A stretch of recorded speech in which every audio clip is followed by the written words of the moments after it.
Y'all, I'm in the parking lot of my kids' daycare and I cannot stop laughing. Let me give you a little backstory. So I got 3 in daycare, 2 in school. Um, the daycare that they go to is a learning center, right? So I call it school every time I take them because the older 2 go to an actual school. One's in elementary, one's in middle school. So the younger 3, they go to a learning center, but it's a daycare, but it's still a learning center. So I call it school every day. Well, this morning we're pulling up to the school, and my son and my daughter, so the older 2 out of the younger 3, go, "Yay, we're at daycare." And they start getting excited to get out the car. And my 2-year-old starts crying. And I'm like, "Baby, why you crying? Millie, what you crying for?" I'm like, "What are you crying for? You were just hyped to get to school. What's going on?" She's like, "Mommy, this is daycare."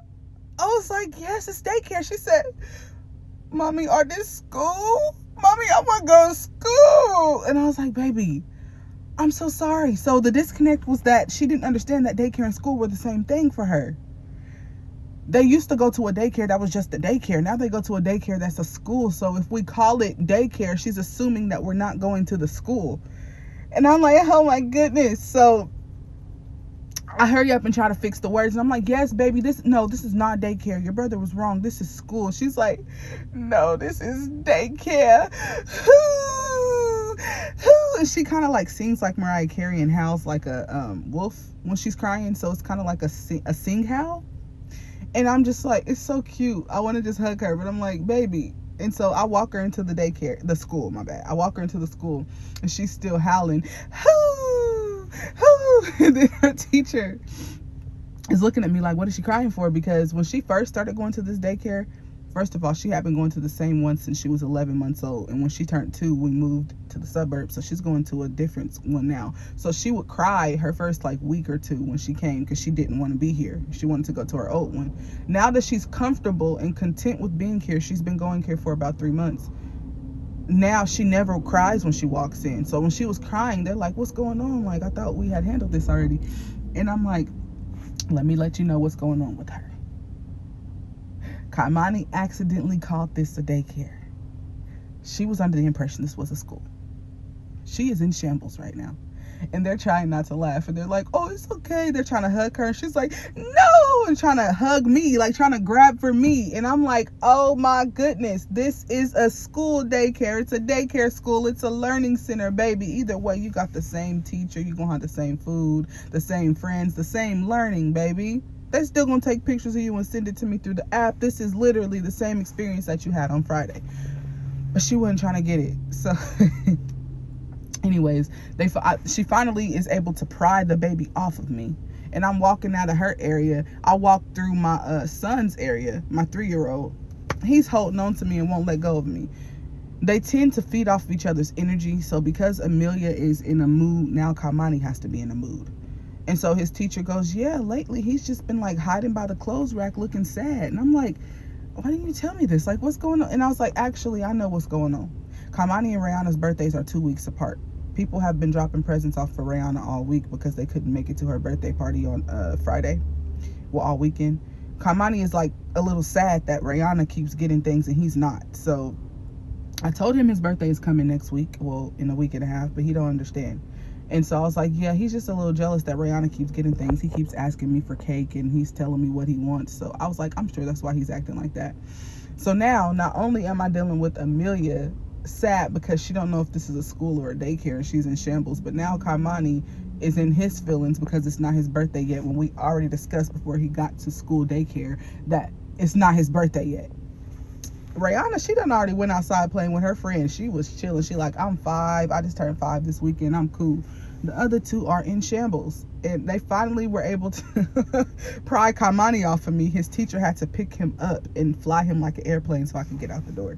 And I'm just sitting here thinking about, I always got to bring it back to my Lord and Savior. I'm sitting here thinking about Jesus and how they literally crucified him on the cross because of the way that he said things. He is the Christ. So everything he was saying was what they believed in because they were Christians, or they proclaimed to be so. They killed him because they didn't like the way he said things. They expected him to come and be militant and be like, this is what you're supposed to do or else. And he wasn't like that with them. He showed them the true love of God, and he was healing people from touching them. He was communing with people that Christians wouldn't even touch, wouldn't even be around. And they didn't like the way that he did it. Even though it was the same Christ, even though it was the Christ, our Father that who art in heaven, even though it's the same person, well, the same entity that they are trying to reach in heaven, when he manifested on earth, they didn't like the way that he communed with them, so they killed him. So the way that we say things only matters to people who are emotionally unintelligent. And children are not emotionally intelligent. I'm sorry, they're not. But just think about how many adults are not emotionally intelligent. I'm a domestic violence survivor. I actually wrote a book about my life called Faith, Family, Freedom, the Rosie Experience, and it is on Barnes & Noble website right now. I was with men who were not emotionally intelligent, who could not handle if you say something the way that they don't like. They will attack you. Don't matter if you're a woman, don't matter if you're a child. If they don't like the way that you say something, they will attack you, even if it's something they need to hear, even if it's something they asked. So we have to pay attention to who we allow around us, because it's a privilege to be around you. But you are not supposed to sway who you are to have people around you. If the people around you don't understand the way that you talk or don't understand you, and you know that you're not being malicious, and you know that you are allowing God to lead your tongue, and they still don't like you, that's a them problem, not a you problem. You don't have to switch up the way that you deliver your message if the message you're delivering is the same. If the message you're delivering is what God is telling you to deliver. My baby thought that this was daycare. She thought that this was school. Found out that it's daycare. She was in shambles. The same place that she loves to go to. The same place that she cries about going to.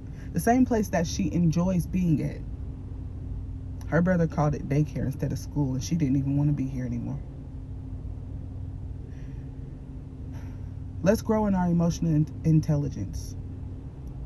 Let's grow in realizing that it don't matter what vessel or how the vessel says it, as long as you are getting that food that God is trying to give to you.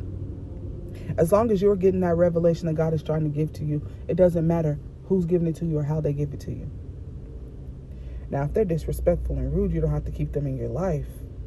But the message that they gave you, it's a message that God wanted you to get. And if it's not a message that God wants you to get, just dust your feet off and keep it moving.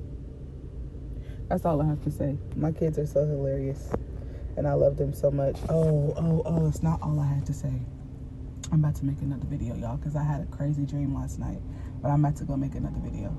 Y'all be blessed. And go ahead and head to Barnes & Noble website and check out my book, Faith, Family, Freedom, the Rosie Experience. God bless.